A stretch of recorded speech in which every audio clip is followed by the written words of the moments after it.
বন্যাটা কিন্তু আমাদের পরিকল্পিত নাকি অপরিকল্পিত সেটা কিন্তু একটা বড় প্রশ্ন আজকে আমাদের। হঠাৎ করে কিন্তু আজকে আমাদের এত উঁচু একটা জায়গা প্লাবিত হয়ে যাওয়ার কথা ছিল না। কেন হলো এটা?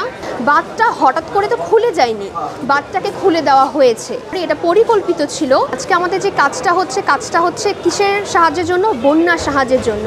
যে বন্যাটা কিন্তু আমাদের পরিকল্পিত নাকি অপরিকল্পিত সেটা কিন্তু একটা বড় প্রশ্ন আজকে আমাদের। যে হঠাৎ করে কিন্তু আজকে আমাদের এত উঁচু একটা জায়গা প্লাবিত হয়ে যাওয়ার কথা ছিল না। আমি কাউকে সরাসরি দোষ দিব এটা আমি চাই না, আমরা একটু বোঝার চেষ্টা করি। এত উঁচু একটা অঞ্চল হঠাৎ করে পানিতে প্লাবিত হয়ে গেল, যাকে আমরা ইংরেজিতে বলছি ফ্ল্যাশ ফ্লাড। কেন হলো এটা?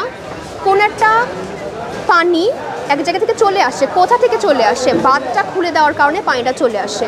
বাঁধটা হঠাৎ করে তো খুলে যায়নি, বাঁধটাকে খুলে দেওয়া হয়েছে।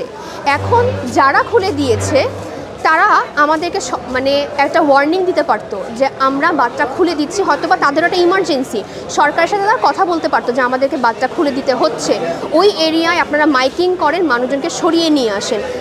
যারা খুলেছে তারা সেই ওয়ার্নিংটা দেয়নি। আরেকটা জিনিস হচ্ছে, আমার যখন মাথার উপর পানি চলে যাবে তার আগে নিশ্চয়ই আমি দেখতে পাচ্ছি যে পায়ের উপর থেকে পানি উঠছে। আমি বুঝতে পারছি যে অনেক বৃষ্টি হচ্ছে। আমার যখন নাক ডুবে যাচ্ছে তখন আমি কি করলাম? হঠাৎ করে বাঁধটা খুলে দিলাম। আমি তো আগেই সতর্ক হতে পারতাম যে আমি একটা বিপদ সীমায় চলে আসছি, আমি যখন বাঁধটা খুলে দিব আমার প্রতিবেশী দেশটা ডুবে যাবে। তার মানে কি, যার বাঁধ যে খুলেছে সে খুবই অসচেতন ছিল, সে আমাদের দেশের কি হবে, প্রতিবেশী দেশের কি হবে সে সেটা চিন্তা করেনি। তাহলে আমরা এটাকে বলতেই পারি এটা পরিকল্পিত ছিল, এবং কাউকে দোষ দেওয়াটা আমাদের এখানে মুখ্য বিষয় না। তারা যেটা করে ফেলেছে আমরা তাতে করে আমাদের দেশের মানুষগুলো মারা গিয়েছে। বিরোধীর যেই দলটা, এটাকে না আমি আসলে একটা ছোট দল হিসেবে রাখতে চাই না। এটা এখন না আমাদের জনসাধারণের মনের একটা খুব একত্রিত একটা দল হয়ে গিয়েছে।